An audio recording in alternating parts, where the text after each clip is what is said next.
मैंने ये कांग्रेस ज्वाइन नहीं करी थी जो धर्म के नाम पे लोगों को भड़काए। इसमें कोई पगड़ी और कड़ा पहनता है तो इस देश के प्रधानमंत्री जी ने तो ये इंतजाम भी किया हुआ है कि वो अपने देश में नहीं, बिना वीजा के पाकिस्तान में भी करतारपुर साहब चले जा सकते हैं अगर आपने पगड़ी।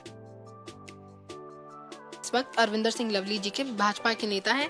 सर, पहला सवाल तो यही है कि किस तरह के क्या आरोप लगाए हैं, क्या कुछ पूरा मामला है और किसने आरोप लगाया और क्या कहाँ का एफआईआर दर्ज हुआ है? बहुत दुर्भाग्य की बात है कि जिस कांग्रेस पार्टी का गठन, चाहे वो महात्मा गांधी जी हों, पंडित जवाहरलाल नेहरू हों, इंदिरा जी हों, राजीव जी हों, तमाम कांग्रेस के लीडर, जिस पार्टी का गठन इस बात के लिए हुआ हो कि धर्म और जाति के नाम पे इस देश को बंटने नहीं देगी, उस पार्टी का लीडर आज इस देश को जाति और धर्म पे बांटने की कोशिश कर रहे हैं। विदेशों की भूमि पे जाके जो है जिस तरीके की भाषा का इस्तेमाल जाति के खिलाफ, धर्मों के खिलाफ किया जा रहा है, वो मतलब आप क्या करने की कोशिश कर रहे हैं। दुनिया में जब भी कभी अलगवादी आंदोलन हुआ है, चाहे वो किसी मुल्क में हुआ हो, अफगानिस्तान में हुआ हो, पाकिस्तान में हुआ हो, सीरिया में हुआ हो, तो क्या कह के होता है? वो ये कह के होता है कि भाई तुम्हारा धर्म खतरे में है और युवा पीढ़ी को भड़काया जाता है।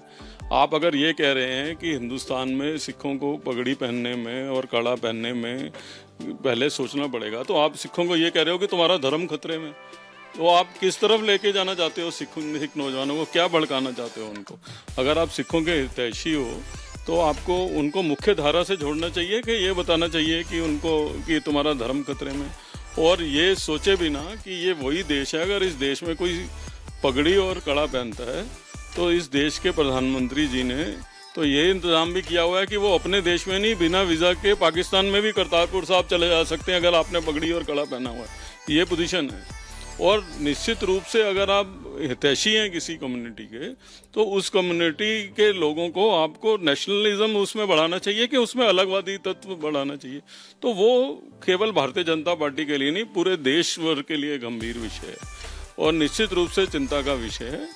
और इस पॉलिटिक्स के खिलाफ जो है भारतीय जनता पार्टी में नहीं, पूरे देशवासियों में रोष है। सर, भारतीय जनता पार्टी का टेक तो ठीक है, लेकिन आप भी एक समुदाय, सिख समुदाय से आते हैं, तो ऐसे में सिख समुदाय का इस पर कोई टेक होगा अलग से भाजपा के तर, राजनीति से तर?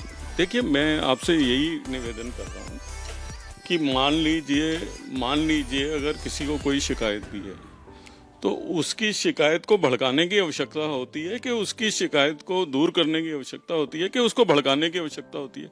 आप कैसे नेशनल लीडर हैं और आप कैसी पॉलिटिक्स करना चाहते हैं? आपके पार्टी की जो मूल नीति, और मैं तो ये समझता हूँ कि मैं तो कांग्रेस पार्टी से बीजेपी में हूँ, जब इस तरीके की भाषा का सुनता हूँ तो मुझे लगता है मैंने ठीक निर्णय लिया।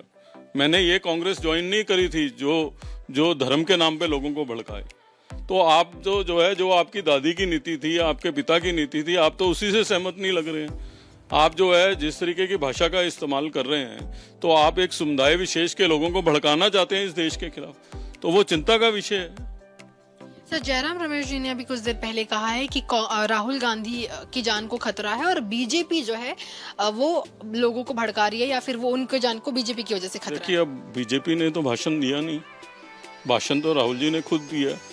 या तो जो है ये कह दें कि राहुल जी को बीजेपी के किसी लीडर ने लिख के दिया था और उन्होंने जाके वो भाषण पढ़ दिया। तो जब आप इस तरीके की भाषा का इस्तेमाल आप खुद कर रहे हैं, अपनी मर्जी से कर रहे हैं, आप देश को जाति के नाम पे, धर्म पे नाम पे भड़काने का और बांटने का काम कर रहे हैं, और दोष बीजेपी पे। हमारे राष्ट्रीय अध्यक्ष नड्डा जी ने खत लिखा है खड़गे जी को, जिसमें उनको कहा है कि आपको अपने संवैधानिक पद की तो चिंता है, लेकिन राष्ट्रपति जी के बाद देश का जो सबसे बड़ा संवैधानिक पद है, उस प्रधानमंत्री पद की मर्यादा रखने की भी कोशिश कीजिए। उसमें तो आप संविधान को तार तार कर रहे हैं। सर, पवन खेड़ा जी ने भी, ये कांग्रेस के नेता है, उन्होंने भी एक बात कही और कहा है कि हमें कोई दिक्कत नहीं है आरक्षण से, 50% आरक्षण दे दे। मैं खुलेआम चुनौती देता हूं भाजपा को कि अगर उनके अंदर हिम्मत है तो 50% आरक्षण। देखिए, मैंने तो आपसे कहा है, इनको तो कोई दिक्कत नहीं है देश को जाति के नाम पे बांटने की, देश को धर्म के नाम पे बांटने की, देश के माइनॉरिटीज के नौजवानों को भड़काने की। इनको किसी चीज में कोई दिक्कत नहीं है। इनको केवल दिक्कत इस देश के नेशनलिज्म को जिंदा रखने की है, जिसकी बुनियाद थी कांग्रेस पार्टी की। आज ये उससे भटक गए हैं। और मैं समझता हूँ जब ये इस तरीके की भाषा करते हैं तो मेरे जैसे लोग जो कांग्रेस पार्टी छोड़ के आए हुए हैं, उनको ये बार बार सोचने में मजबूर कर रहे हैं कि हमने सही निर्णय लिया। तो आपने सुना अरविंदर सिंह लवली जी को, पहले कांग्रेस में थे, कांग्रेस के प्रदेश अध्यक्ष